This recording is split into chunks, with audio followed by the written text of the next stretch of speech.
이제 대통령 선거가 끝나고 나서 이스라엘 백성들이 하나님 사무엘에게 왕을 요구했다. 다른 나라들처럼 우리를 다스릴 왕을 주소서. 왜 사람이 사람을 의지하죠? 이 부분에 대해서 화가 안 낼 수가 없었어요. 아니, 한쪽에서는 드디어 하나님께서 정의를 대한민국에 실현하셨다. 한쪽에서는 하나님이 우리를 버리셨다. 그것도 목사들입니다. 이들에게 하나님이 계신가? 이들에게 하나님의 통치는 뭔가? 이런 생각이 들었습니다. 예전에 우리나라 기독교를 대표하는 대통령들이 몇 나왔는데 그 당시에 매스컴에서 들려온 얘기들이 있었습니다. 뭐냐면 하나님이 뽑아주신 대통령이래요. 우리 드디어 장로님이 대통령이 됐기 때문에 하나님이 뽑아주신 대통령이래요. 그러면 덩크리찬 대통령님은 하나님이 안 뽑으셨습니까? 왜 균형 잡힌 사고를 못할까요? 그래서 좀 답답했어요. 이번에 대통령 되신 분이 기독교인입니까? 근데 하나님이 정의를 실현하셨대요. 그리고 한쪽에서 하나님이 버리셨대요, 우리나라를. 버렸습니까, 하나님이? 이분이 대통령이 되면 우리나라를 버리신 거예요? 왜 균형이 없을까요? 왜 정상적인 사고를 못할까? 하나님을 중심으로. 목사들이 이러니까 그 밑에서 설교를 듣는 백성들이, 성도들이 어떻게 생각을 하겠냐고요. 답답했습니다, 한 주 동안.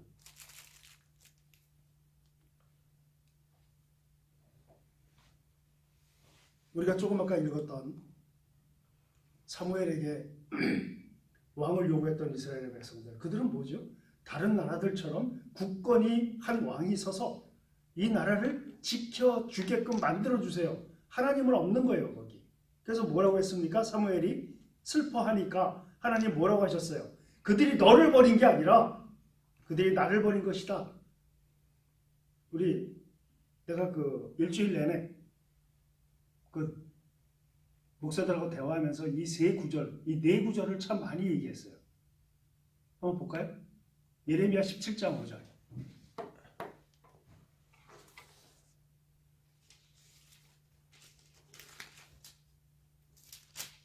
큰 소리를 읽어주실래요? 여호와께서 이와 같이 말씀하시니라. 무릇 사람을 믿으며 육신으로 그의 힘을 삼고 마음이 여호와에게서 떠난 그 사람은 저주를 받을 것이라. 예, 시편 146편 3절.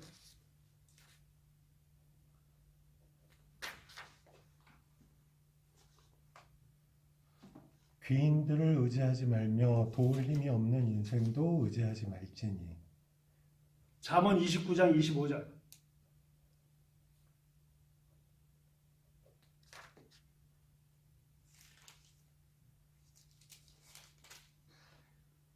사람을 두려워하면 올무에 걸리게 되거니와 여호와를 의지하는 자는 안전하리로다. 예, 이사야 2장 22절.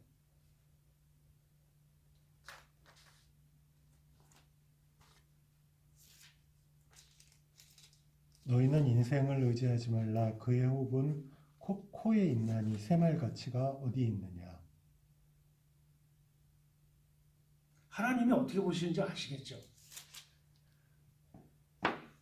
지금 우리가 예전에도 잠깐 얘기를 나눴지만 좌우 나뉘어서 이 이념에 빠진 목사들이 이념 속에서 헤어나오질 못하고 이 싸우는 모습들은 어디서부터 시작됐다고 얘기를 했었죠? 이것이 바로 가인성부터 시작이 되었다. 가인이 여호와의 앞을 떠나 에덴의 동쪽으로 가 롯 땅에 이르러 거기에 자기의 성읍을 세웠다. 창세기 4장 기억나시죠? 4장, 5장, 6장 계속 나오는 얘기. 거기서부터 이념은 시작됐고 이 이념 속에 빠져가지고 헤어나오지 못하는 이 사람들을 볼 때마다 너무 가슴이 아파요. 뭐죠? 반쪽은 기쁘고 반쪽은 슬퍼요. 이건 비극입니다. 대한민국의 이 5천만 시민이 반은 기쁘고 반은 슬퍼요. 무슨 짓을 하는 건지 모르겠어요, 지금. 그리고 이 목회자들이 부안해동합니다, 거기에.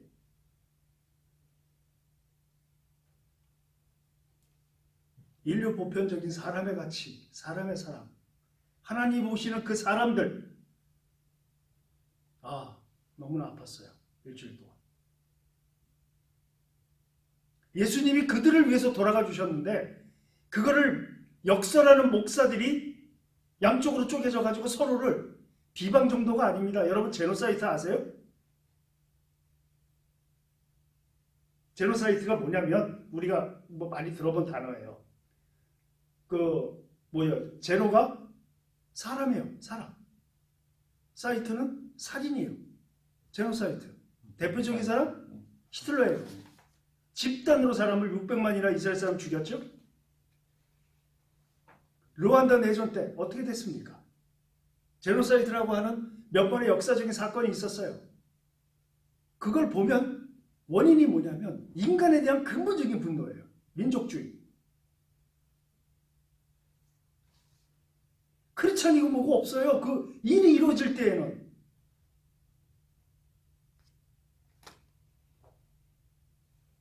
대통령 선거가 있을 때마다 저는 분노합니다. 왜? 사람이 극도로 미워하고 증오해요. 뭐 하자는 건지 모르겠어요. 왜 목회자들이 그 선동에 서냐고요? 왜?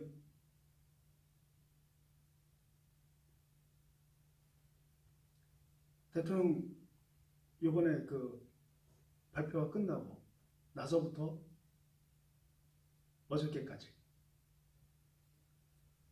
너무 힘들었어요.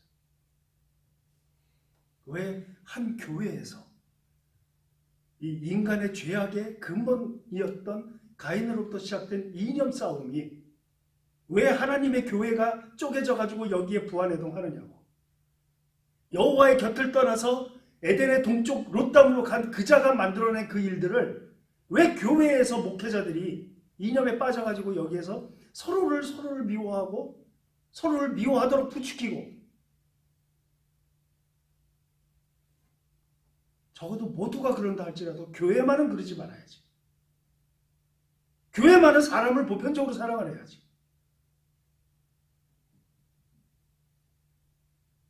우리 크리스천은 정말 성경적 기준이 아니더라도 인류 보편적인 사람의 가치를 인정하는 정도의 상식선은 올라가 서야 되지 않겠어요? 성경만큼은 아니더라도 내 이웃을 내 몸과 같이 사랑할 정도는 안 되더라도 그 정도 돼야지. 왜 사람을 의지하냐? 주님은 성경의 일관되게 흐름에 사람을 의지하지 마라. 사람을 의지하는 것은 나를 버리는 것이다 라고 표현하실 정도잖아요. 지금 너를 버린 게 아니라 나를 버린 것이다. 저 이스라엘 백성이 하나님 그렇게 표현하셨어요. 이건 무서운 표현이에요. 하나님을 버리다니요. 근데 우리는 암암리에 이번에 저 대통령이 되면 이 민족이 어쩌고 저쩌고 그런 적 있었나요? 지금까지? 우리나라 대통령이 뽑혀가지고 물론 경제적으로 나아졌죠. 나아지면 사실이죠. 그 대통령 탓인가요? 하나님 탓이라고 봐요.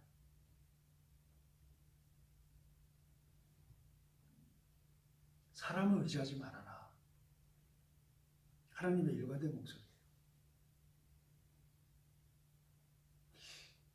내 생에는 제발 이 싸움이 없어졌으면 좋겠어요. 내 생에.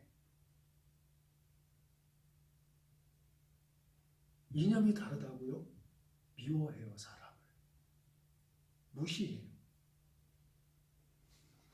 하나님께서 하지 말라는 건 다 해요. 이놈의 선거철만 되면. 그걸 목사들이 부안해동해요. 자기 성도들을 그렇게 가르쳐요. 이번에 누구 찍어야 한다고.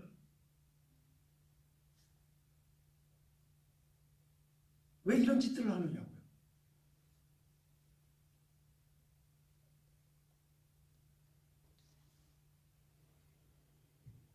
우리는 어느 사람을 의지하는 것, 이것에 대해서 물론 우리가 정치에 대해서 관심을 안 가지자는 얘기가 아닙니다. 가져야죠. 당연히 우리의 삶에 직결되는 여러 가지 구체적인 것들이, 사안들이 직결되니까 가져야지. 살펴야죠. 그걸 무시하자는 게 아니에요. 우리는 보편적으로 기독교 예수 그리스도의 가르침 정도가 안 되더라도 우리는 그래도 인류 보편적인 사람 사랑의 정도까지라도 올라가야죠. 그 정도도 아니니까 너무 분노가 치미는 거예요. 기독교인이.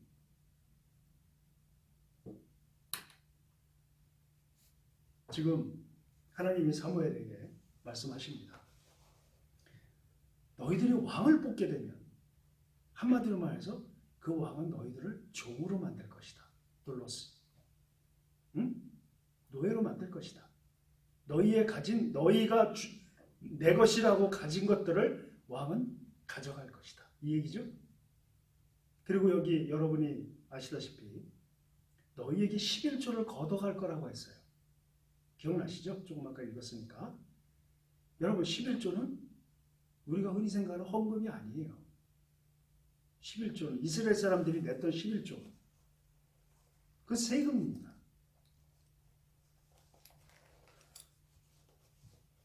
소름이 돋았어요. 백성들이 애써서 노력하고 만들어낸 재물을 정부가 가져가요. 왜? 그 백성들을 잘 살게 만들기 위해서 세금을 내게 만들었어요. 지금 인간이 만든 제도 중에서 가장 그래도 합리적이고 인간을 위한 제도로서 우리는 뭘 얘기하냐면 민주주의를 얘기해요. 좀 100% 동의해요. 이 이상 없었어요. 역사 이래로. 근데 전부일까요? 민주주의가? 우리 민주주의 하면 떠오르는 게 자본주의예요. 근데 이 자본이 우리가 흔히 얘기해서 정상적인 자본이 아니고 비정상적인 자본이 되면 어떤 자본이 되죠? 자본이 우상이 되죠. 지금 이 시대가 어떻습니까? 천민자본주의에 빠져가지고 인간이 돈 이하의 존재가 되어버렸어요. 이런 상태에서 정상적인 세금을 내서 모두가 이롭게 하는 이 제도, 민주주의 제도, 이게 전부 하나님이 말씀하시는 성경 그 자체의 가치를 100% 구현해내는 제도냐? 자본주의가.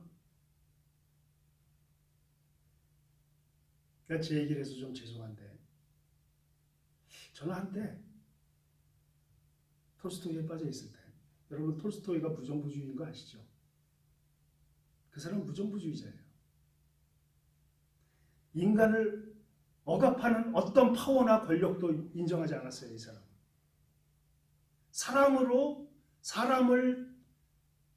사람과 사람이 사람으로 살 수 있는 그러한 공동체를 원했어요. 옳다고 생각이 들었어요. 왜 이런 생각을 한때 가졌냐면 지금 오늘 읽었던 이 사무엘상 8장 10절에서 18절 말씀이 크게 다가왔었기 때문에 인간이 만든 제도 가지고는 인간이 행복할 수 없겠구나. 그래. 이래서 아미시 공동체가 오히려 나을지도 모르겠다 하는 생각이 들어요. 아미시 공동체. 미국 내에 사람이 만든 어떤 기계도 사용하지 않고 자연이 주는 모든 걸 가지고 생활하면서 오직 하나님, 오직 예수, 그 원칙에 따라서 자신들의 삶을 이어가는 공동체가 있어요. 한때 그걸 동경한 적이 있었습니다.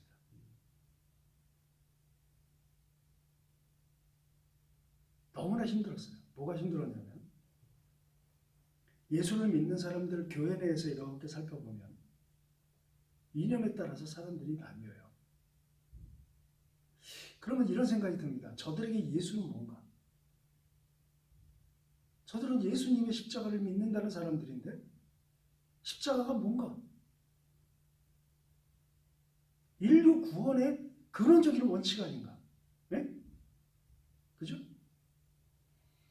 근데 저들은 왜 저들을 미워하나? 이렇게 말하니까 여기 있는 이 목사는 이념적인 측면이 없었느냐? 아니요, 저도 있었어요. 근데 그 부분이 이념적인 측면이 사람을 분노케 하고 사람에게 화를 내는, 또 사람을 힘들게 하는 그런 열매로 나와서는 안 되겠다. 이념의 가치는 이 기독교에서 말하는 인류 보편적인 사람의 가치에 대한, 사람을 사랑하는 가치에 정말 100만 분의 1도 안 되는 가치예요. 이념의 가치. 그렇게 생각이 들었어요. 중도가 안 돼요. 처음부터는 잘 안 돼요. 생각이. 이념이 있으니까. 그러나 하나님, 내가 원래 사람을 사랑할 수 있는 그런 어떤 성품도 못 되고 다 안 되지만 적어도 이 원리에 따라서는 살아갈 수 있게 해주세요. 라고 생각하면서 동시에 이 사무엘상, 다시 말하면 이스라엘 백성들이 왕을 구하는 그걸 읽을 때 굉장히 인사이트가 됐었고, 톨스토이의 죽음이 참 영향을 많이, 그 죽음의 그 사실을 알고 난 이후에 영향을 받았었던 기억이 나요. 그 사람은 객사했습니다. 이유는 하나예요. 자기의 모든 재산을 농노들에게, 나는 살아있는 동안에 살인도 저지르고 외도도 저지르고 못된 짓 다 했지만 적어도 나는 이 나머지 재산을 이제는 다 농노와 불쌍한 사람들에게 나눠줘야 되겠다 했더니 누가 반대해요? 그 아내와 자식들이 반대해요. 그래서 목견도 뛰쳐나가요, 집을. 설사하게 길에서 죽었어요.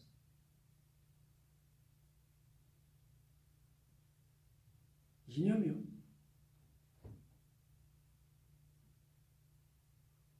예수님께서 사랑을 외치시는 그 사랑의 가치에 비견할 수 없는, 그거는 쓰레기 같은 거예요. 대통령이 쭉 우리나라 뽑혀왔지만 거기에 하나님 가치를 구현하고 하나님의 이념을, 하나님의 철학을 담은 그러한 어떤 순간도 있었을 거예요. 우리나라 그 대통령들 속에서. 근데 항상 국민들은 힘들었고 어려웠고 가난한 자들은 계속 가난했고 어려웠어요. 기독교인들의 시선은 있어서 자신을 꾸려갈 수 있는 사람들에게 그들의 영혼을 돌봄과 동시에 자신을 세워올 수 없는 정말 가난하고 힘든 사람들, 스스로를 일으킬 수 없는 사람들을 대상으로 그들을 돌보는 것. 여기에 이념이 왜 끼어듭니까? 사람의 가치가 이 정도 이념의 가치보다 덜한가요?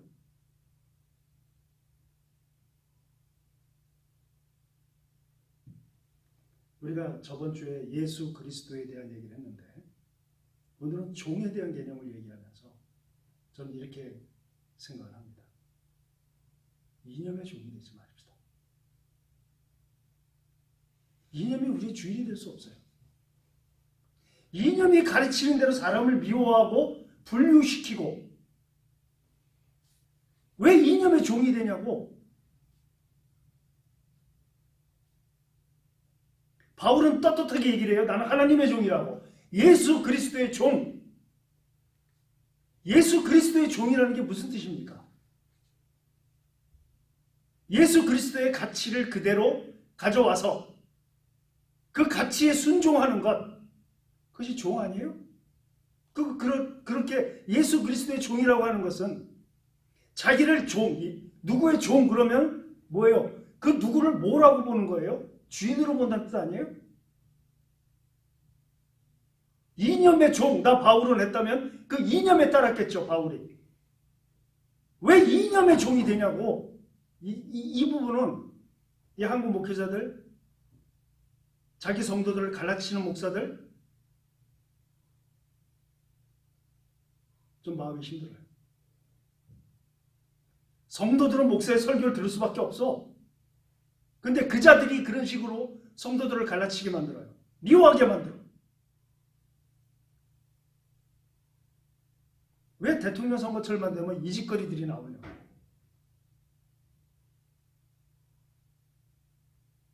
제가 저번 한 주 동안 조금 힘들었습니다. 전화 받느라. 분노하더라고. 힘들었어요. 자기가 원하는 대통령이 안 뽑혔대요. 하나님이 우리나라를 버리셨대요. 그것도 목사들 입에서 나오는 얘기입니다. 버리시다니 하나님이 우리나라를.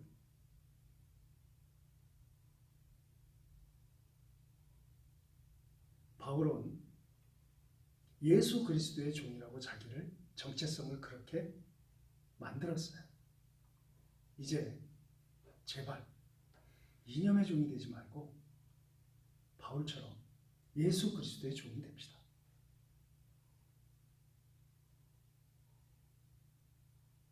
특히 우리나라는 이게 너무 심각해요.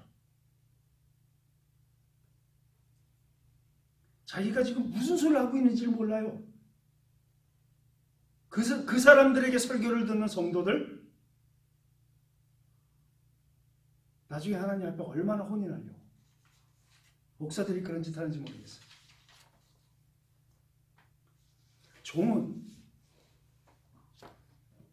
우리가 바울이 자기를 종이라고 표현한 것은 이 편지를 받은 로마 교인들이 이 편지를 처음 받게 되면 아마 깜짝 놀랐을 겁니다. 자기를 종이래요. 그 당시에 로마의 우리가 노예 제도, 로마 사람들이 느끼는 종에 대한 개념이 어떻게 되어 있는지 우리가 좀 생각을 해봅시다. 로마는 인구의 5분의 1이 종이었습니다. 노예였어요. 이 노예들이 지금 한 10종류, 그러니까 10개의 인종이 넘어서는 만큼의 다양한 형태의, 다양한 사람들의 종들이 있었습니다. 노예들이 있었어요. 우리가 흔히 아는 전쟁을 통해서 전쟁 포로로 잡아온 사람들 중에 기능이 있는 사람들은 기능에 맞도록 그 일을 시켰고요. 기능이 없는 사람들은 전부 뭘 시켰습니까? 농사를 시켰어요. 농목축을 하게 했어요. 그럼 기능이 있는 사람들은 뭐 했느냐? 여러분, 의사, 변호사, 교사, 이거 전부 노예 신분입니다. 당시. 그러면 그들은 농노들보다 대우가 괜찮았느냐? 아니에요. 똑같았어요. 신분 자체가 노예인 거예요. 그러니까 노예예요, 노예. 그 이상도 이하도 아닌 노예예요. 도구예요. 그래서 생각을 해봤습니다. 어떻게 사람이 사람을 이렇게까지 사람 취급을 안 하는 건가? 이럴 수 있나? 근데 로마뿐만이 아닙니다. 우리나라도 마찬가지죠. 우리나라도 노비가 있었어요. 노비는 사람이 아니었죠? 노예도 마찬가지입니다.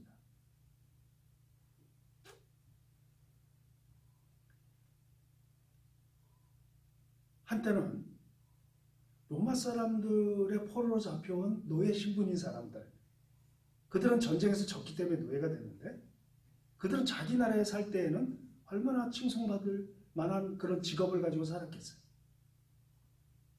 그런데 노예로 잡혀와가지고 자기 기능을 노예의 입장에서 활용을 하게 된 거예요. 어떻게 사람이 사람에게 이럴 수 있을까? 이런 생각이 들었는데,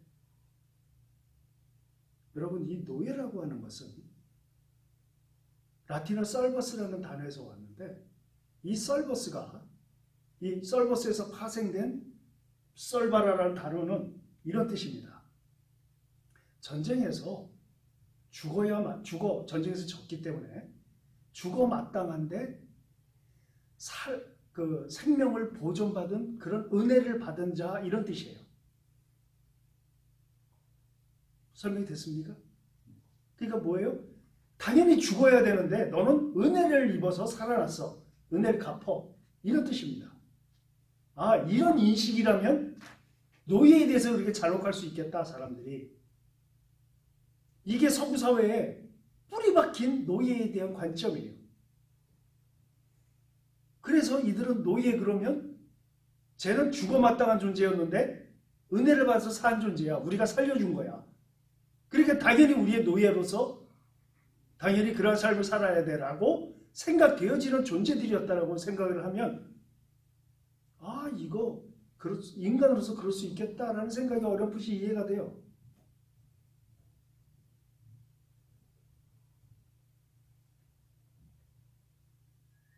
라틴어로 썰바라라는 개념에서 시작된 게 노예라 한다면 우리가 인류 보편적으로 사람의 가치를 가장 그래도 가치 있게 여기고 사람을 사람답게 하는 그런 학문으로서 우리에게 가르침을 주는 사람들을 우리는 철학자라고 합니다.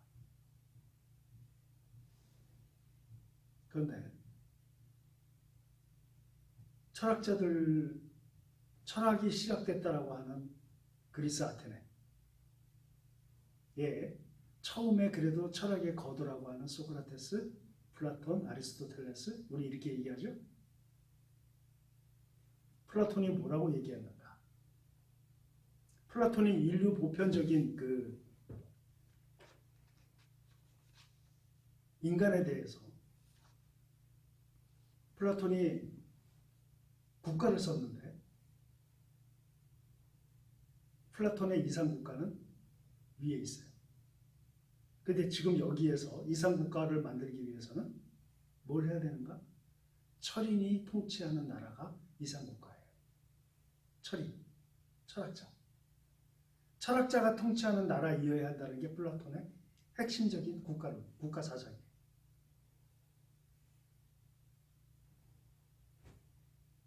철학자가 로마 황제를 쥐락펴락하고 로마를 휘어잡았던 시대가 있었습니다. 그게 언제였습니까? 네로 황제 때예요. 네로 황제가 황제로 등극해서 10여 년 동안 네로가 거의 정신 이상자가 돼서 자기 어머니를 죽이고 나서 정신 이상자가 된 이후부터는 뭐 이 사람도 없어졌지만 이 사람이 네로가 등극하고 10여 년 동안 로마를 통치했어요. 거의. 스토아 철학의 대표적인 사람입니다. 세네카. 철인이에요. 철인이 통치하는 로마가 어땠습니까, 당시? 저는 동의하지 않아요. 철인이 통치하는 나라, 인간이 통치하는 건 한계가 있어요. 이 플라톤이 뭐라고 했는가? 그 노예에 대해서 길들여진 가축이래요. 말하는 도구래요. 말할 수 있는 도구래요. 노예를 그렇게 본 거예요. 플라톤이.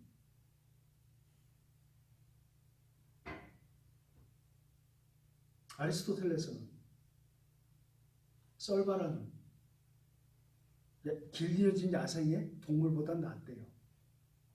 동물보다 낫다는 게 무슨 뜻입니까? 인간으로서의 인간의 가치로 인정하지 않는 거예요. 이게 아리스토텔레스가 한 말입니다.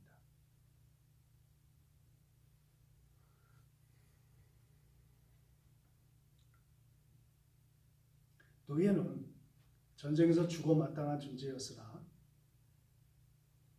은혜로 인해서 살아남은 자들이기에 그 은혜를 누구한테?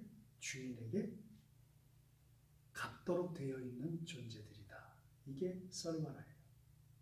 이 말을 누가 했냐면 아리스토텔레스가 했어요.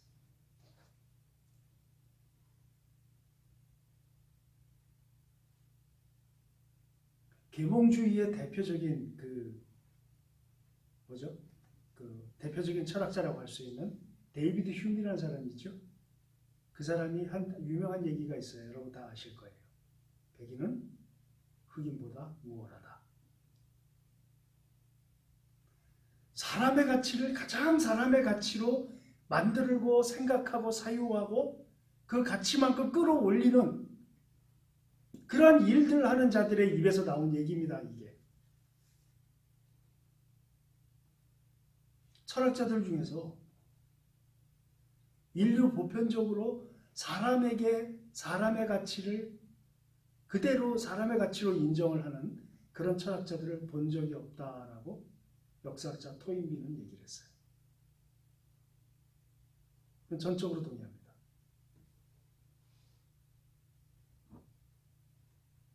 사람의 가치 어떨까요? 사람의 가치가 뭘까요?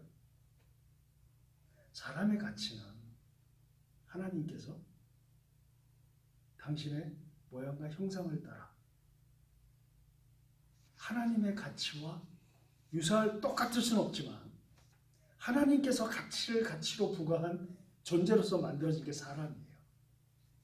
그가 귀가 안 들리든 다리가 짧든 한쪽이 눈이 안 보이든 말을 못하든 그가 짐승이 아니라 사람으로 태어났다면 사람의 올곧은 하나님의 가치로 하나님이 매겨주신 가치로 사람을 보아야 하는 게 우리예요. 그런데 이 종이라고 하는 것은 그렇게 보여지질 않는 존재. 왜 노예에 대한 그 사람들의 마음이 그렇게 잔인할까? 서양은 그러한 정신이 밑에 깔려 있기 때문에 죽어 마땅한 존재인데 살아났다. 살려주었다. 그 은혜를 자기가 주인으로 모시게 되는 사람에게 갚아야 한다. 이런 정신이 깔려 있는 거예요. 로마 사회가 그랬습니다. 그런데 지금 바울이 자기를 예수 그리스도의 종 이렇게 표현했어요. 바울이 이 편지를 썼을 때에는 이미 목숨을 담보하지 못하는 글이었습니다. 누구의 종이라고 해야 될까요? 네로의 종이라고 해야겠죠. 황제의 종이라고 편지를 써야 이 편지가 누구한테 읽혀지든 들려지든 목숨이 부지되지 않겠어요? 근데 이 당시의 편지는 우리가 이렇게 우체국에서 보내주는 편지를 뜯어서 읽는 그런 형식이 아니라 편지를 보내면 그것을 가지고 순회하면서 들려주는 형식이었어요. 이쪽 교회, 로마 교회가 가정교회였다는 말씀을 드렸죠. 여러 개의 가정교회로 흩어져 있었어요, 로마에. 그러면 이 바울의 편지를 들고 가서 이 교회에 가서 이렇게 읽어줍니다. 사람들 앞에서. 또 저쪽 교회에 가서 또 읽어주고 이런 형태였어요. 회람하면서 읽어주는 형태. 근데 읽어주면 소리가 나고 다 듣잖아요. 근데 바울이 뭐라고요? 예수 그리스도의 종. 헬라어 원문에는 바울은 예수 그리스도의 종으로서 이렇게 표현이 돼요. 여기서 우리는 바울의 정신을 볼 수가 있어요. 에이, 바울은 뭔가 위대한 사람이니까 목숨 정도는 뭐 여러분 이렇게 생각하면 안 돼요. 바울은 철저하게 인간이었어요. 인간의 한계를 지닌 인간이었어요. 거의 바울을 신격화하는 자들이 요즘에 좀 나온다고 하는데 바울은 신이 아니죠. 인간이죠. 하나님의 종이죠. 하나님의 도구죠. 하나님에 의해서 목숨을 부지하는 존재라고 자기를 인식했다는 거죠. 자기를 썰봐라. 누구의 썰봐라? 하나님의 썰봐라라 나는 이 뜻이 아니에요. 하나님에 의해서 목숨을 받았기 때문에 그 주인인 하나님께 100% 순종해야 되는 나 이렇게 이해를 했을 거란 말이에요. 당시 로마 사람들이 이 편지를 들었을 때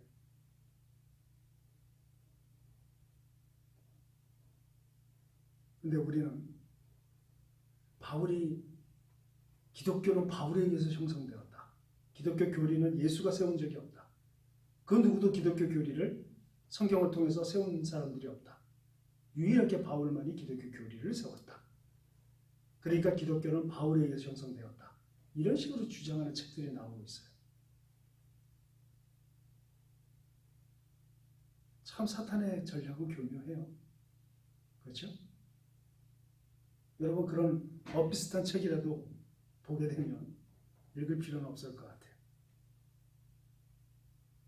바울은 스스로 얘기하고 있어요. 나 예수 그리스도의 종. 예수 그리스도의 썰바라. 그러니까 우리도 순회하면서 읽혀지는 그 목숨을 부지해야 되는 그 상황 속에서 고린도 교회에서 나 로마에 가고 싶어. 내가 로마에 가면 너희와 함께 동역하는 내 동료들을 소개할 테니까 이들과 함께 앞으로 협력 잘해줬으면 좋겠어. 그리고 내가 로마에 가면 그 선교의 목표가 저 서바나거든. 너희가 나를 좀 파송해줘. 후원해줘. 그리고 너희가 지금 이런 문제들이 있다는데 우리의 구원은 이렇게 이루어지는 거야. 지금 제가 짤막하게 말씀드렸지만 이 짤막한 게 로마서를 썼던 목적이었어요. 내가 그리스도의 종이다. 그러면 그리스도께서 보는 시각으로 그리스도께 순종을 해야죠. 종은 순종이니까. 하나님의 나라를 바울이 하나님의 복음이라는 개념으로 1장 1절서부터 아예 뿌리를 박아놓았어요. 이제 이 다음에 공부를 하겠지만 중요한 것은 이번에 큰 선교가 끝나고 나서 크리스찬들을 이렇게 보면서 생각을 해봤습니다. 누구의 종인가? 하나님의 종인가? 아니면 이념의 종인가?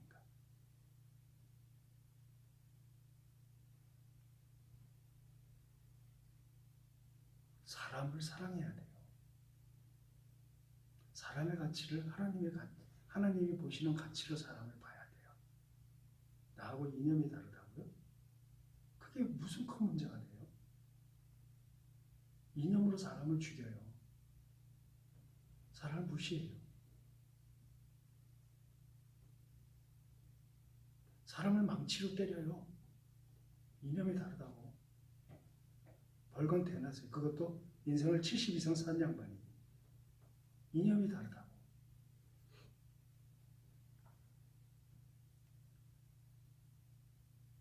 그 이념의 노예들의 그 형태를 이렇게 보면서 왜 이스라엘 백성들이 사무엘에게 왕을 요구했는가? 하나님은 왜 사무엘에게 그거는 너를 버린 게 아니라 저들이 나를 버린 것이다. 여러분 이거 무겁게 받아들여야 돼요. 나를 버린 것이다. 그것을 어떻게 표현될까요? 그것이 하나님은 사람의 가치를 당신의 가치와 유사한 연동으로 삼으셨어요. 뭐라고요? 저들에게 한 게 나한테 한 것이다. 기억나세요? 예? 이게 기독교의 가치예요. 큰 의미에서. 이념은 기독교인들이 봤을 때는 쓰레기입니다. 제발 이념의 종이 되지 맙시다. 내가 이념의 종인가 아닌가는 어떻게 알 수 있는가? 나와 이념이 다른 사람을 볼 때 정말 그 사람이 쓸모없고 정말 멍청이고 바보 같은 놈이고 뭐 아무 생각 없이 사는 것 같고 이렇게 보여진다면 그 사람의 시각에는 하나님께서 인간을 보시는 가치가 없는 거예요. 개가 아닌 이상 사람이라면 이념이 다르든 어쨌든 나의 사랑의 대상이 되어야 되는 겁니다. 이제 더 이상 이념의 노예가 되면 안 되겠어요. 그 예수 그리스도의 종이라고 표현했던 바울처럼 우리도 예수 그리스도의 종이 되어야 되겠어요. 어디에 가치를 부과해야 하는가? 예수 그리스도에게 가치를 부과해야 돼요.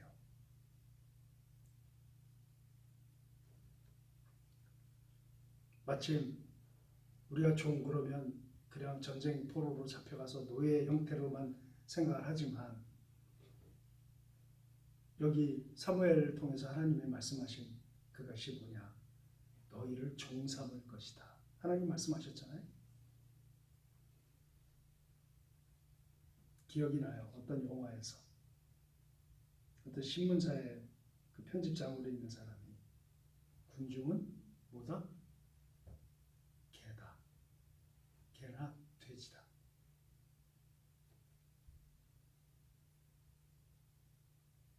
그래서 이렇게 읽으면서 하나님의 가치를 상실한 사람들의 정신세계가 어떻게 되어 있는지가 보여지는 전형적인 예입니다.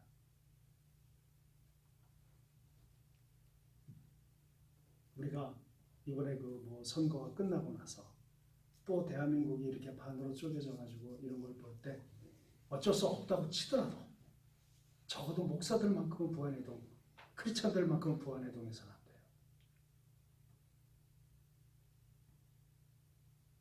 또 5년 후에 이 설교를 해야 될지 모르겠는데 제발 이런 설교 안 했으면 좋겠어요. 목사들이 이제 정신을 차리고 그 이념의 그 종이 돼서, 쓰레기 이념의 종이 돼서 하나님께서 예수님이 목숨을 버려가면서까지 구원해 주신 사람들을 대상으로 이념과 다르다고, 내 이념과 다르다고 그들을 무시하고 그들을 아예 인간 취급을 안 해버리는 그 눈빛들을 보면서 도대체 저들에게 예수님은 뭔가, 복음이 뭔가, 저들은 복음을 제대로 알고 있는가, 그런 의심을 가지지 않을 수가 없어요. 그래서 오늘 이 바울이 자기를 예수 그리스도의 종이라고 하는 이 울림은 결코 작은 울림이 아닙니다. 이 시점에서. 그래서 이 당시에 로마의 그 노예 제도에 대해서 할 얘기가 많지만 그 디테일하게 들어가기에는 시간이 좀 부족할 것 같고, 그래서 종에 대한 관점은 이렇게 마무리를 하고, 이 예수 그리스도의 종 바울은 하면서 그 다음에 뭐라고 얘기를 했죠? 한번 큰 소리로 한번 읽어봐 주세요.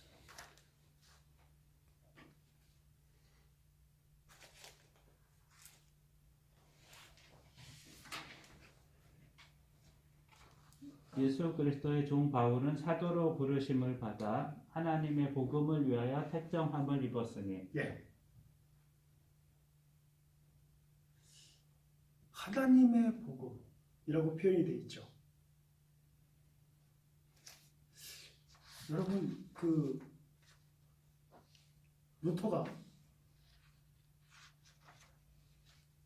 로마서를 읽고 우리가 흔히 얘기하는 종교개혁의 시발점이 되는 9절을 읽고 1장 17절을 읽고 이신칭의에 대한 원칙을 우리가 얘기하고 있잖아요. 여러분, 이신칭의 그 한자로를 그냥 풀이 한번 해봅시다. 이신칭의가 무슨 뜻일까요? 믿음으로 의롭게 된, 네. 의롭다 칭함을 받는. 그렇죠.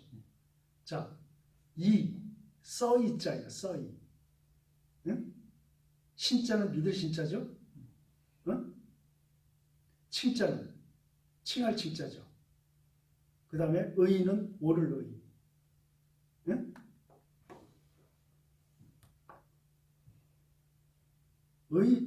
믿음으로 칭함을 받는다. 뭐로요? 의인으로. 그 해석을 하자면 그렇게 해석할 수 있겠죠? 바울이 로마서 1장 17절을 읽고 자기가 지진이 일어나서 이것을 통해서 모든 부분이 해결이 되고 종교개혁을 일으키는 발단이 되었어요. 그죠? 그 다음에 어거스틴이 또 로마서 13장을 읽고 뒤집어졌죠? 근본적인 문제가 해결이 됐어요. 뭐 그 정도는 아니라 할지라도 제가 로마서를 읽으면서 아주 강력한 그 인사이트를 받게 된 구절이 1장 1절에 어떤 단어냐면 하나님의 복음이라는 단어예요. 하나님의 복음. 십자가 복음은 참 많이 들어봤어도 하나님의 복음이라는 단어를 그 당시에 처음으로 하나님의 복음이라는 단어가 눈에 들어왔어요. 그래서 생각을 해봤습니다. 왜 바울이 십자가 복음이라고 안 하고 하나님의 복음이라고 했을까?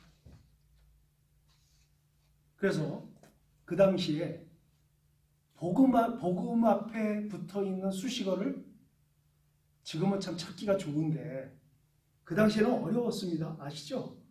정리되어 있는 뭐도 없고 예비 없어서.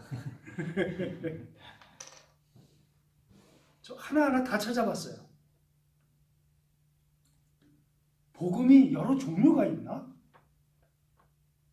왜 십자가 복음이라고만 알고 있었는데 그리고 십자가 복음이라고 인식을 시킨 데 지대한 공을 한 사람이 누구예요? 바울 아니에요? 그럼 바울이 예수 그리스도의 종 바울은 사도로 부르심을 입어 뭐라고요? 하나님의 복음이 아니라 뭐라고 써야 돼요? 십자가 복음이라고 해야 되잖아요. 그럼 십자가 복음은 뭐고 하나님 복음은 뭐지? 이런 의문을 갖기 시작했어요. 그래서 복음을 수식하는 것을 마태복음서부터 다 찾아봤었습니다. 그런데 마태복음서부터 계시록 끝까지 제가 나중에 다음 시간에 디테일하게 제가 다 불러드릴게요.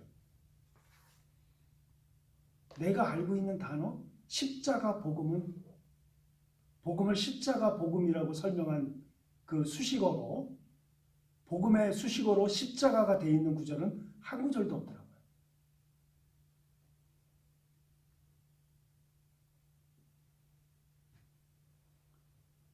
제가 나중에 다음 시간에 이걸 다 불러드릴게요. 그럼 복음이 뭔가? 많은 사람들이 예수 믿는 게 힘들대요. 성경이 어렵대요.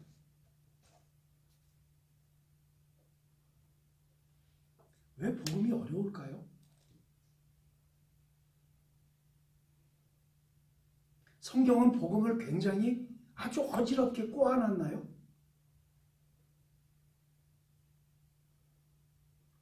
저는 하나님의 복음을 이해하면서 여러분하고 이거를 반드시 나눠야 되겠다는 생각을 아주 오래전부터 했습니다. 예전에 제가 이런 그림을 그린 적이 있는 걸 기억하실 거예요.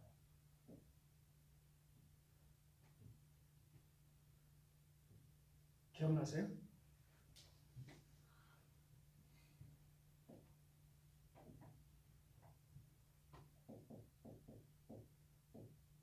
초림 시점이죠? 여기가 재림 시점이고 여기가 지금 우리가 살고 있는 시점이죠. 여기서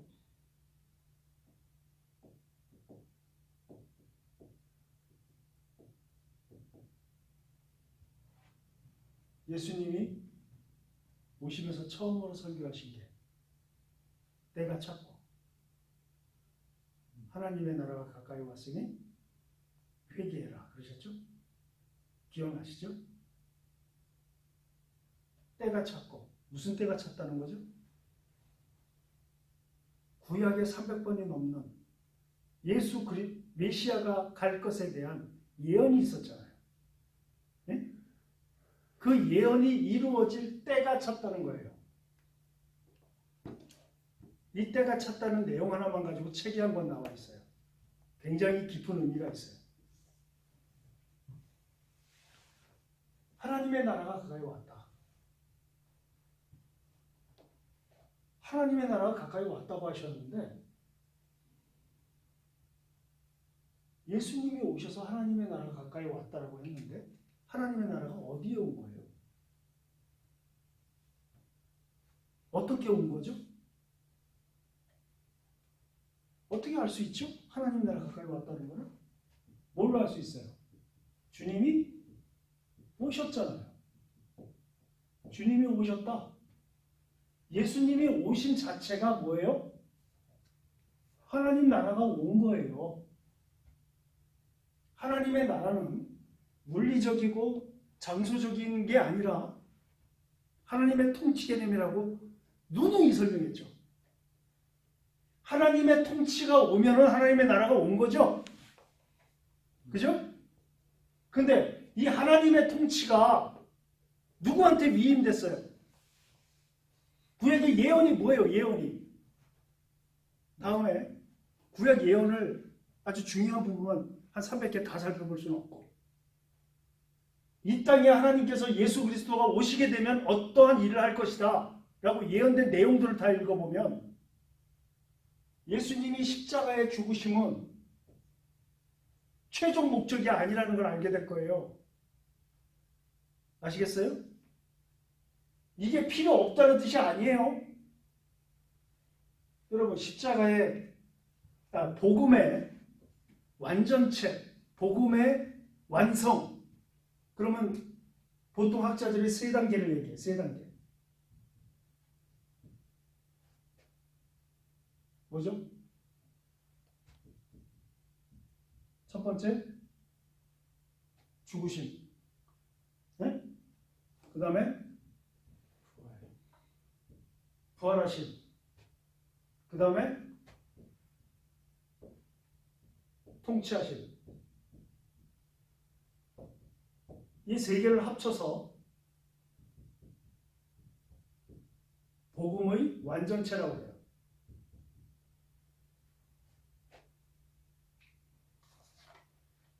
자, 우리가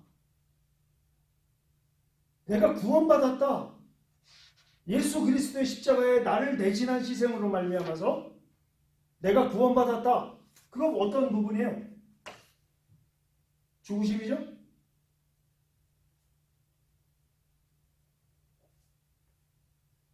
뭐가 빠졌냐면 부활신앙과 통치하심에 대한 신앙이 빠져버렸단 말이에요. 성경이 왜 어려운 줄 아세요? 예수의 죽으심에 파묻혀버렸기 때문에 어려운 거예요. 성경은 이것만 얘기하지 않아요. 그런데 예수 그리스도의 십자가의 희생을 신구약 통틀어서 설명하고 있다라고 오해들을 하고 있다고. 그래서 우리 로마서 배경 설명할 때 이 죽으심만을 얘기한다면 로마서는 16장까지 있을 필요가 없었다. 기억하시죠? 로마서 1장 1절서부터 8장까지만 있으면 돼요. 요것만 얘기하면 예수 그리스도가 날 위해서 십자가에 죽으셨다. 이게 복음이다. 복음의 전부다라고 생각하니까 성경이 어려워요. 이게 왜 있어야 돼, 이게? 행해라. 이게 왜 있어야 되냐? 통치하심이 있기 때문이에요. 근데 여기에 매몰되어 있으니까 복음이 이해가 안 가는 거야. 아시겠어요? 복음의 완전체 세 가지를 얘기하더라고요, 신학자들은. 근데 저 나름대로 생각을 해봤어요. 과연 이 복음의 완전체가 이 세 가지고 다 설명이 될까? 그래서 제가 항상 복음의 완전체를 내 나름대로 설명할 때 저는 두 가지를 더 붙입니다. 앞에 하나, 뒤에 하나. 나는 주님의 오심서부터 복음이 시작된다고 봐요. 그 다음에 이 통치하신 다음에 재림까지 생각을 해야 된다고 봐요.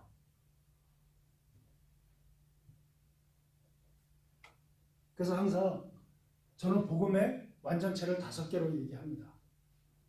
로마서 강의 준비하면서 뭔가 신학자들이 얘기하는 이 세 가지보다 세 가지는 완전하게 해석이 그렇다. 왜냐하면 죽으심부터 시작하니까 자꾸 뭐만 생각하냐면 내가 예수 그리스도의 십자가의 희생으로 나는 구원받았다. 여기 안착하는 정신들이 있더라고. 주님의 오심은 하나님 나라가 온 거예요. 아시겠습니까? 왜? 구약을 통해서 주님이 오셨을 때 주님이 이 땅을 통치하시는 걸 말씀하셨기 때문에. 오심도 들어가야 된다. 난 그렇게 생각을 했어요. 주님은 죽으시기 위해서 오셨어. 그죠? 다 그래요. 그것만이 아니에요. 근데 주님은 죽으시기 위해서 오셨어요. 주님은 다시 부활하시기 위해서 오셨어요. 죽기만 하면 끝났다. 예수님이. 부활이 없다. 우리에게. 그럼 우리 구원도 없나요? 구원이 있을 거 아니에요? 나 위해서 죽으셨잖아. 나 대신 제물이 되어주셨잖아. 그럼 구원 받아야지 우리는. 지금 제가 한 말이 합리적이냐고. 받아들이게 돼요? 우리는 부활이 있어야 된다고 생각해요. 당연한 얘기죠. 왜요? 주님 왜 부활하셔야죠? 기본적인 질문이에요, 이거. 근데 예전에 장로님들하고 한번 세미나 할 때가 있었어요. 이거 그대로 제가 질문한 적이 있어요.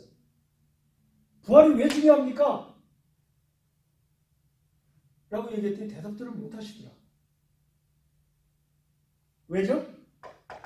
부활하셔야 통치하실 수 있기 때문이에요. 그래서 복음의 완전체를 신학자들은 죽으신 부활 통치하심이라고 얘기를 하는 거예요. 아시겠습니까? 이 통치하심의 개념이 어디에 들어있냐면 산상수훈에 들어있단 말이에요. 그래서 산상수훈을 강조했던 거예요. 주님의 통치하시고 이 통치하심이 지금 우리들의 주님이 안 보이잖아. 그죠? 그러니까 관념적으로 받아들이기가 쉽단 말이야, 우리는. 반드시 주님은 다시 몸을 지니신 메시아로 오셔야 돼요. 오케이? 그래야 우리가 통치하심에 순종하는 하나님의 백성으로서의 이 땅에서 삶을 살아가는 것이 이때 증명이 되는 거야. 이걸 바울이 나중에 로마서에서 뭐라고 얘기를 하냐면, 지금은 우리가 거울을 보는 것처럼 보지만 그때가 되면 어떻게 본다고요? 얼굴과 얼굴을 맞대고 본다고 그랬죠? 재림이 반드시 있어야 돼요. 그래서 나름대로 이 강의를 준비하면서 예전에 주님의 오심부터 설명해야 한다. 왜? 하나님의 복음이 되려면. 설명이 됐습니까?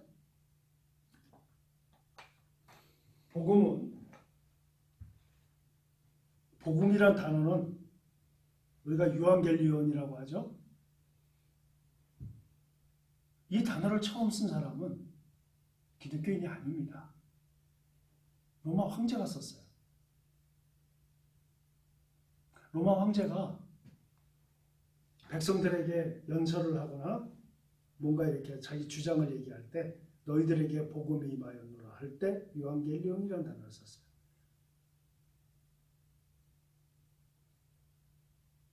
자기가 취임할 때 그리고 아들이 태어났을 때. 여러분, 복음은 황제에게만 기쁘고 백성들에게 기쁘지 않은 것은 복음이 아닙니다. 그죠? 복음은 한국 사람한테는 기쁜데 일본 사람에게 기쁘지 않은 것은 복음이 아니에요. 복음은 백인은 기쁜데 흑인은 기쁘지 않은 건 복음이 아니에요. 복음은 모두가 기뻐야 돼요. 그게 진짜 복음이에요. 거기에는 이념도 없고 민족도 없고 어떤 인종도 없고 다 없어요.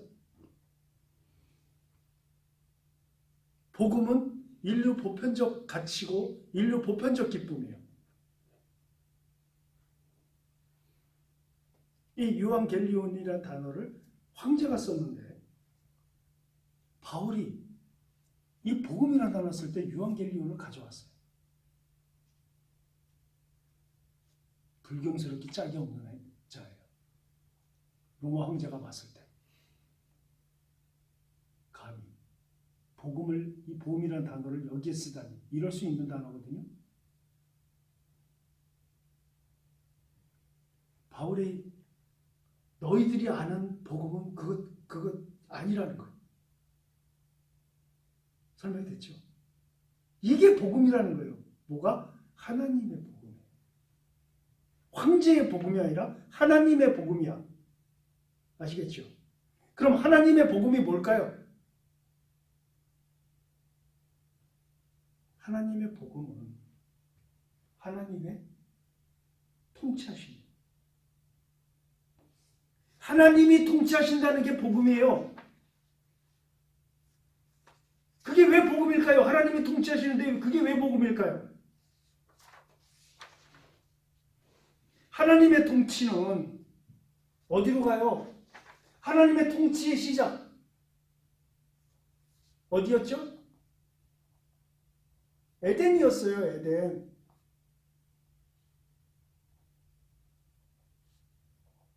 하나님께서 통치하시는 아주 전형적인 국가, 전형적인 나라, 전형적인 백성, 전형적인 원리, 이게 다 통용이 됐던 곳이 바로 에덴이었어요. 에덴.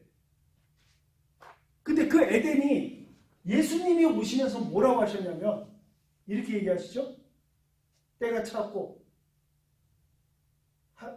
하나님의 나라가 가까이 왔다. 그러니까 회개하고 하나님의 나라를 믿어라. 자, 하나님의 나라가 왔다는 것은 뭐가 왔다? 에덴이 왔다. 에덴의 원리에 따라서 너희들은 살아야 한다.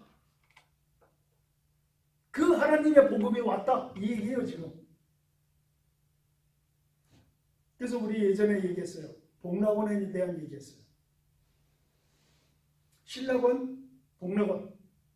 그 복락원이 언제냐? 예수 그리스도가 사막에서 사탄들의 유혹을 뿌리치고 드디어 갈릴리 땅에 첫 발을 내디디시면서 하신 말씀이 바로 때가 참에 하나님의 나라가 가까이 왔다라고 표현하신 거예요. 왜? 하나님의 통치가 왔다는 거죠. 그 하나님의 통치를 누가 하신다? 내가 한다. 예수 그리스도가. 왜? 구약의 모든 통치권이 나한테 온다는 예언, 그 예언 그대로 내가 실천해야 되기 때문이다. 설명이 됐어요? 이 하나님의 통치에 대한 개념이 없으니까 우리는 예수를 믿어도 행복하지 못하고 복음에 대해서 헷갈리고 그러고 있단 말이에요.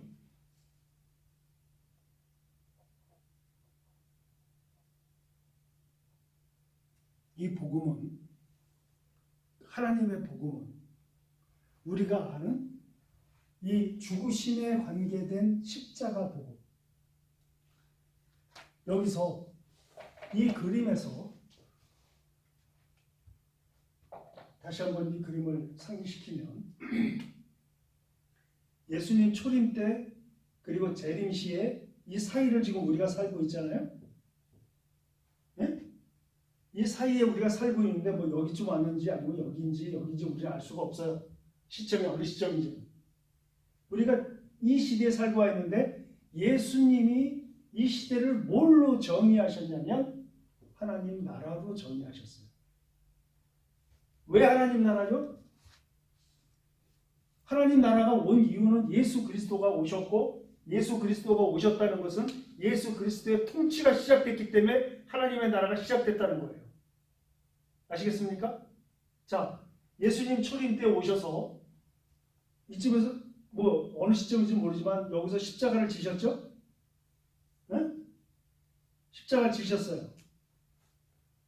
이 십자가를 진 이유는 다시 한번 말씀드려요.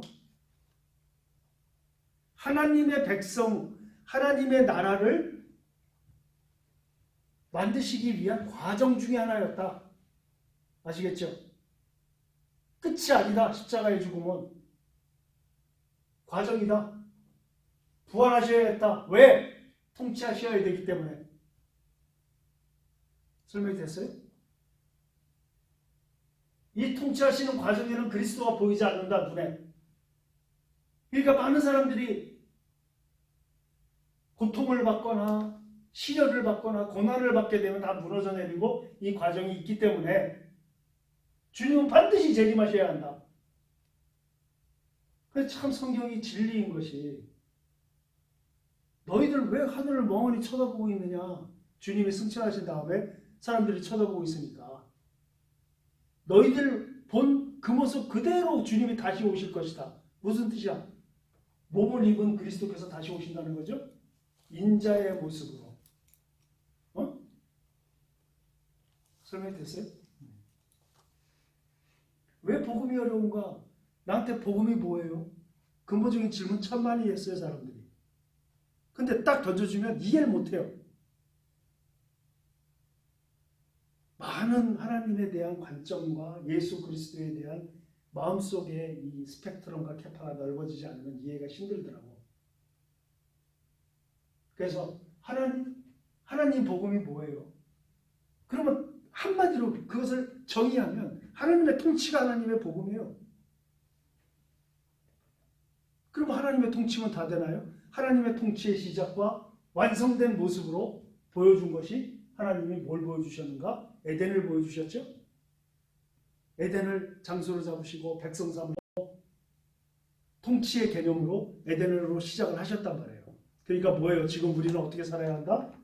하나님의 복음에 따라 산다면 내가 있는 곳을 뭘로 만들어라? 에덴으로 만들어라. 에덴으로 만드는 방법은 간단하다. 뭐죠? 선악과를 내가 먹지 않는다. 선악과를 안 먹는다는 것은 이거에 대한 지금 나의 결정을 내가 하는 것이 아니라 하나님의 기준으로 하는 것이다. 말씀드렸죠? 하나님의 기준, 하나님이 원하시는 것으로 내가 하나님께 내 결정을 양도하는 것이다. 하나님께 드리는 것이다. 그게 에덴으로 만드는 것이다. 내 가정을 에덴으로 만든다. 어떻게 하면 된다고요? 내 가정의 대소사의 문제를 아빠니까 내 말 들어가 아니라 엄마니까 내 말 들어가 아니라 하나님의 통치 원리가 뭔지 우리 생각해보자. 가족 전체가. 그것이 에덴이에요. 설명됐어요? 내 직장, 내 교회 다 마찬가지예요. 교회의 직분자들은 교회의 대소사의 모든 결정권이 누구한테 있어요 지금? 대부분 목사들한테 있어요. 하나님께 있어야 돼요. 선악과를 목사들이 마구 따먹고 있어요 지금. 조금 건축 헌금 많이 낸 장로들이 막 따먹고 있어요. 교회에서. 안 돼요 이제는. 그러니까 교회가 무너져 내려요. 내 교회를 에덴으로 만들어야 돼요. 내 가정을 에덴으로 만들어야 돼요. 그 얘기는 모든 대소사의 결정권을 하나님의 통치의 원리에 맞게 돌려드리는 것. 그것이 에덴으로 만드는 방식이에요. 이제는 한국교회 이대로 가면 안 돼. 스스로 목사들도 나는 지금 내 앞에 있는 선악과를 내가 먹고 있는가 하나님께 그대로 하나님께 내버려 두고 있는가 하나님께 드리고 있는가 심도 깊게 자신을 판단해야 돼요. 삶의 모든 영역에 있어서 그게 하나님의 나라 하나님의 통치예요. 그게 바로 바울이 얘기한 하나님의 복음을 위해서 산 바울이 주장하는 로마서에서 주장하는 복음의 원리예요.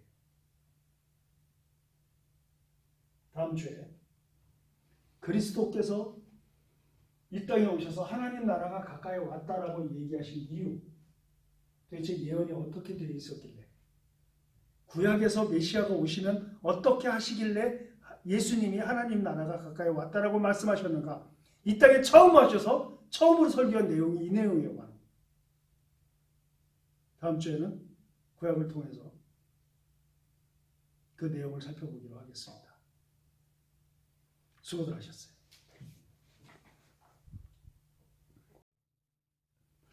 우리가 저번 시간에 로마서 1장 강의를 시작을 했습니다. 예수 그리스도에 대한 아주 깊숙이 우리가 연구를 한 그 다음에 우리가 다시 이 1장 구조에 대해서 간단하게 또 설명을 할 필요가 있을 것 같아요. 그래서 예수 그리스도로 시작되는 이 1장 1절서부터 한 파트를 먼저 구조를 먼저 살펴보고 구체적으로 들어가는 걸로 하겠습니다. 먼저 로마서 1장 1절에서 7절까지가 이 로마서를 쓴 로마 편지를 쓴 서두에 해당하는 단락입니다. 그러니까 우리가 로마서 1장 1절서부터 7절까지를 한번 읽고 시작하겠습니다. 1장 1절 예수 그리스도의 종 바울은 사도로 부르심을 받아 하나님의 복음을 위하여 택정함을 입었으니 우리 같이 읽읍시다. 2절 이 복음은 하나님이 선지자들을 통하여 그의 아들에 관하여 성경에 미리 약속하신 것이라. 그의 아들에 관하여 말하면 육신으로는 다윗의 혈통에서 나셨고 성결의 영으로는 죽은 자들 가운데서 부활하사 능력으로 하나님의 아들로 선포되셨으니 곧 우리 주 예수 그리스도시니라. 그로 말미암아 우리가 은혜의 사도와의 직분을 받아 그의 이름을 위하여 모든 이방인 중에서 믿어 순종하게 하나니 너희도 그들 중에서 예수 그리스도의 것으로 부르심을 받은 자니라. 로마에서 하나님의 사랑하심을 받고 성도로 부르심을 받은 모든 자에게 하나님 우리 아버지와 주 예수 그리스도로부터 은혜와 평강이 있기를 원하노라. 예, 이렇게 7절까지가 서두에 해당하는 단락이에요. 일단 이 여기서 1절서부터 7절까지는 우리가 이렇게 이 7절까지 읽으면 그렇게 확 와닿지 않지만 실질적으로 1절에서 7절까지는 바울이 자기를 소개하는 서두입니다. 어떻게 할 수 있냐면 원문은 지금 우리 보면 이 성경에는 이렇게 나오죠. 예수 그리스도의 종 바울은 이렇게 나오는데 원문은 바울은 이렇게 먼저 시작돼요. 헬라어 원문은 그 나머지 예수 그리스도의 종 바울은 사도로 부르심을 받아라고 했는데 원문은 어떻게 되어 있냐면 바울 먼저 나오고 그 다음 것들은 바울을 소개하는 거예요. 바울 전체 나머지 7절까지는 바울을 소개하는 하나의 파트입니다. 이해가 되세요? 무슨 소리인지? 그러니까 이거를 우리말로 번역을 하려니까 너무 힘든 거야. 그러니까 이 원어 본문을 쪼개서 1절부터 7절까지 만들어 놓은 거예요. 우리나라 이 말은. 그런데 영어 성경은 여러분 아시다시피 영어 성경은 킹제임스 버전을 그대로 갖다가 번역을 한 거란 말이에요. 헬라어 어순하고 영어하고 똑같아요. 유사해요. 그러니까 헬라어 그 원어를 미국 언어로 바꾸어서 바꾼 것이 우리가 흔히 얘기하는 우리 많이 보죠. NIV, RSV 이런 영어 성경들이 전부 그런 걸로 돼 있는데 거긴 그렇게 나와요. 그러니까 한글 우리 이 한국 번역본으로 보게 되면 마치 이렇게 쪼개서 계속 나오는 설명하는 어떤 문장 하나하나의 그 의미를 갖는 것 같지만 사실은 바울을 소개하는 하나의 형식구 아시겠죠?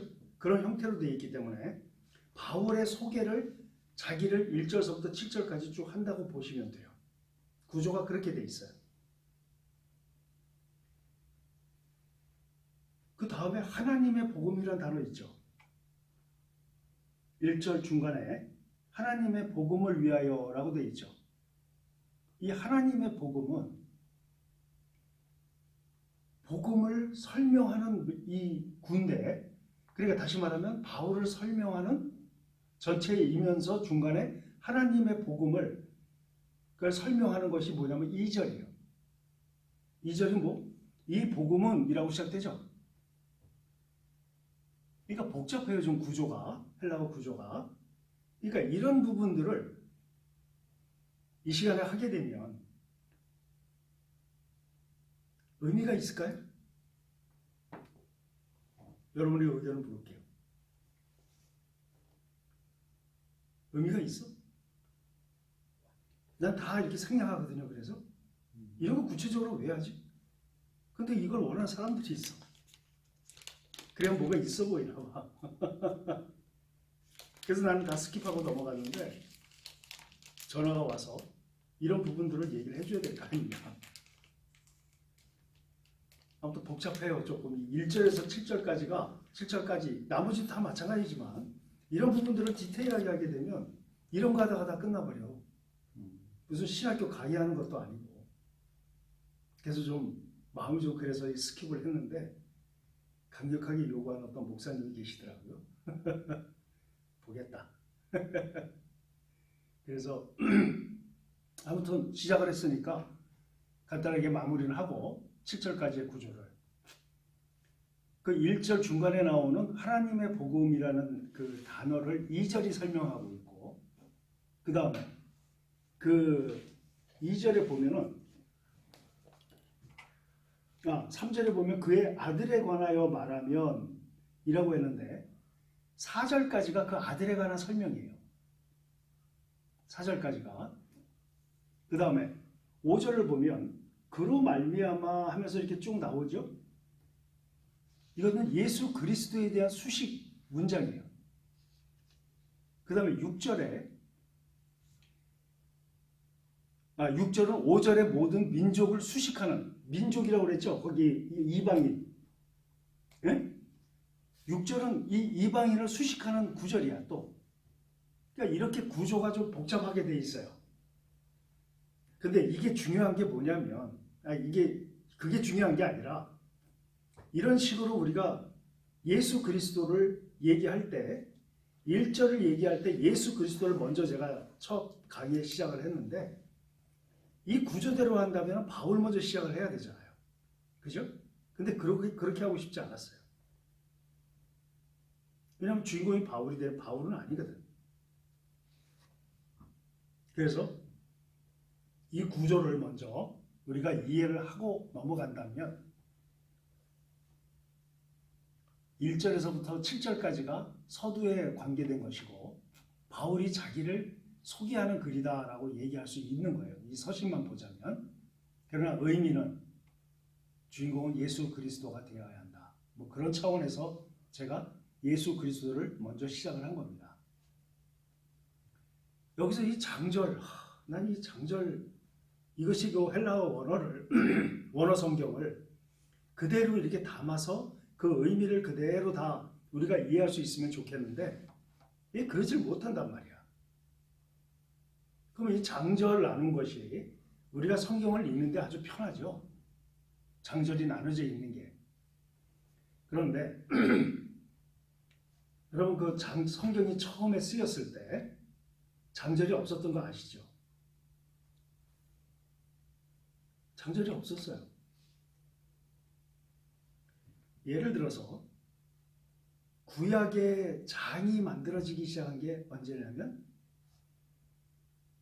13세기예요. AD 13세기 스티븐 랭턴이라는 사람이 처음으로 장을 나누었어요. 장절을 나누다가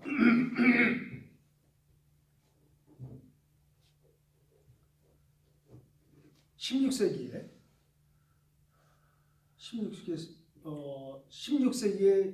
그 장으로 나뉘어져 있던 것들을 어떻게 해요? 절로 또 나누기 시작했어요. 절로. 로버트 에스티엔이라는 사람이 이 사람은 그 인쇄업자에다가 학자였어요. 학자였는데 이 사람이 스티븐 랭턴에 의해서 장으로 나뉘어진 성경을 16세기 300년이 지난 다음부터 절로 만들었어요. 그러다 보니까 우리가 읽기 쉽고 편하게 이렇게 오는 건 있는데 이렇게 문장으로 놓고 볼 때 이게 한눈에 이렇게 본래 의미가 들어오지 못하는 경우도 좀 있어. 그러니까 우리가 그런 부분은 감안을 해서 읽어야 되는데 그래서 이제 될 수 있으면 원어를 살펴보는 것도 의미가 있다. 원래 적힌 의미를 찾기 위해서는 원어로 되어져 있는 부분들을 좀 볼 필요가 있다라고 생각이 들어요. 그래서 아무튼 1절서부터 7절까지가 한 파트로 나뉘어져 있고 한번 생각을 우리가 깊게 나눌 수 있는 것들을 하나하나씩 한번 단어별로 주는 의미가 있기 때문에 우리가 한번 생각을 해봅시다. 저번에 우리가 예수 그리스도에 대해서 살펴봤죠? 이제는 종에 대해서 한번 좀 생각을 해보겠습니다. 종은 헬라어로 둘로스라고 해요. 여기서 말하는 종은 둘로스. 쉽게 말해서 노예입니다. 노예. 한번 성경을 찾아볼까요? 사무엘상 8장 10절에서 18절. 사무엘상 8장 10절에서 18절. 사무엘이 왕을 요구하는 백성에게 여호와의 모든 말씀을 말하여 이르되 너희를 다스릴 왕의 제도는 이러하니라. 그가 너희 아들들을 데려다가 그의 병거와 말을 어거하게 하리니 그들이 그 병거 앞에서 달릴 것이며 그가 또 너희의 아들들을 1000부장과 50부장을 삼을 것이며 자기 밭을 갈게 하고 자기 추수를 하게 할 것이며 자기 무기와 병거의 장비도 만들 것이며 그가 또 너희 딸들을 데려다가 향로 만드는 자와 요리하는 자와 떡 굽는 자로 삼을 것이며 그가 또 너희의 밭과 포도원과 감람원에서 제일 좋은 것을 가져다가 자기 신하들에게 줄 것이며 그가 또 너희의 곡식과 포도원 소산의 11조를 거두어 자기의 관리와 신하들에게 줄 것이며 그가 또 너희의 노비와 가장 아름다운 소년과 나귀들을 끌어다가 자기 일을 시킬 것이며 너희의 양떼의 10분의 1을 거두어 가리니 너희가 그의 종이 될 것이라. 그날에 너희는 너희가 택한 왕으로 말미암아 부르짖되 그 날에 여호와께서 너희에게 응답하지 아니하시리라 하니. 이스라엘 백성들이 지금 사무엘에게 뭘 요구하고 있죠? 왕을 요구하고 있어요. 여기에 하나님께서 뭐라고 얘기를 하시냐면 17절에 보면 너희의 양떼의 10분의 1을 거두어 가리니 너희가 그의 뭐가 된다고요? 종이 될 것이라. 이 노예의 개념, 종의 개념을 성경에서 어디에서 제일 먼저 나올까요? 언급된 것이 창세기 9장을 한번 찾아보세요. 창세기 9장 25절에서 27절까지.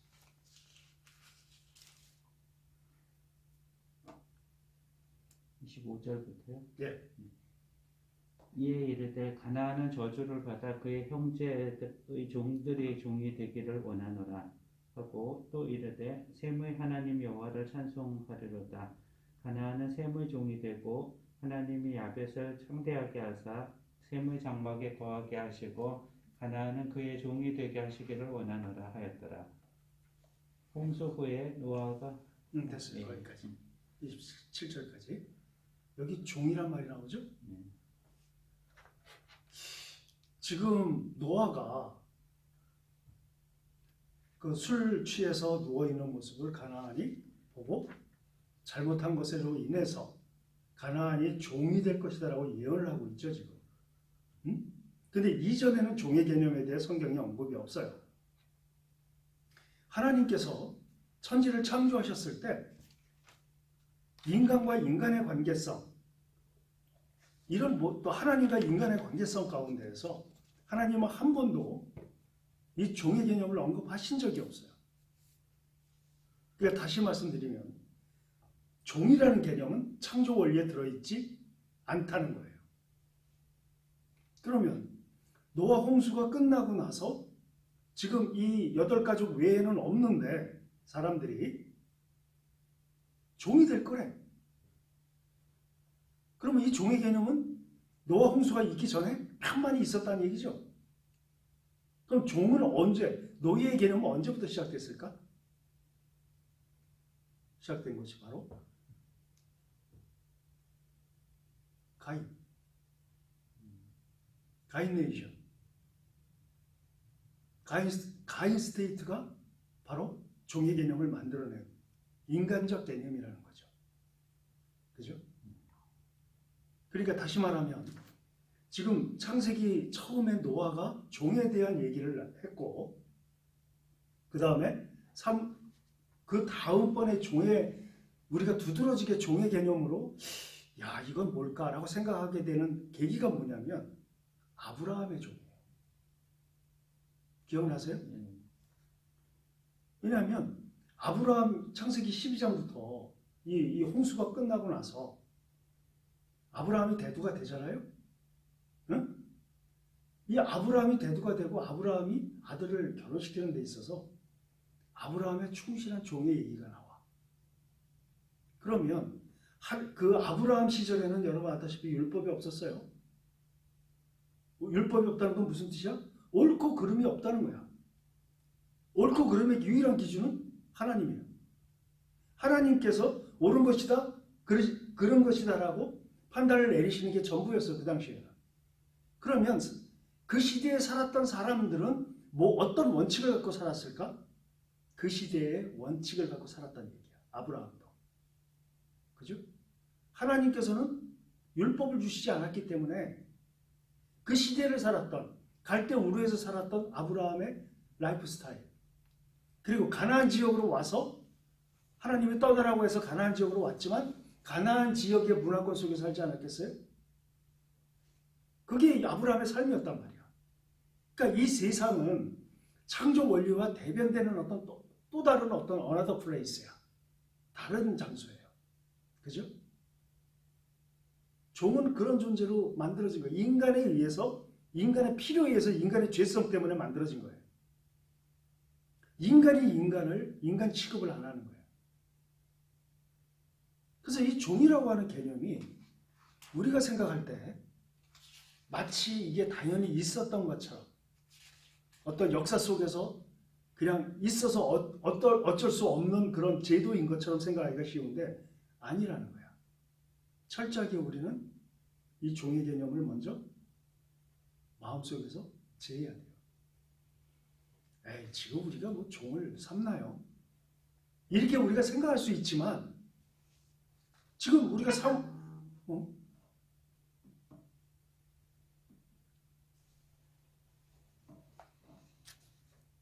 저기 잠깐만 껐다가 왜 이게 소리 죽였는데 이게 카톡은 소리가 나지? 지금 이 시대에는 종이 없죠? 근데 제가 이번에 대통령 선거가 끝나고 전화를 몇 번 받았습니다. 여러분도 알다시피 나는 흔히 얘기하는 전형적인 중도에 속한 사람이에요. 나는. 그러니까 이쪽에 있는 사람도 편하게 전화를 하고 이쪽에 있는 사람도 편하게 전화를 해요. 그때 전화를 받다가 제가 이런 생각을 해봤어요. 이 전화 통화를 하면서 제가 느꼈던 거는 왜 사람들은 예속화될까? 어떤 원리와 원칙, 또 정치에. 이때 말씀이 떠올랐어요. 사무엘상. 인간들이 만들어 놓은 왕, 우리에게 왕을 주십시오. 왕을 기대하고 그 왕이 누구냐? 이게 굉장히 중요한 문제예요. 그죠? 그럴 수밖에 없잖아요. 제도가 그러니까. 그러니까 그 왕에게 의지를 해요. 왕에게. 그 왕이 누구냐? 왕에게 기대를 해. 제가 전화를 받으면서 아주 기분 좋은 사람 쪽에 있는 사람들이 전화를 했는데 이제 하나님의 정의가 실현됐대요. 대한민국에. 그리고 이 원치 않은 사람이 전화를 해갖고는 하나님이 우리나라를 버렸대요. 그래서 이 사람들이 지금 무슨 소리를 하는 거냐 아주 화가 났었어요.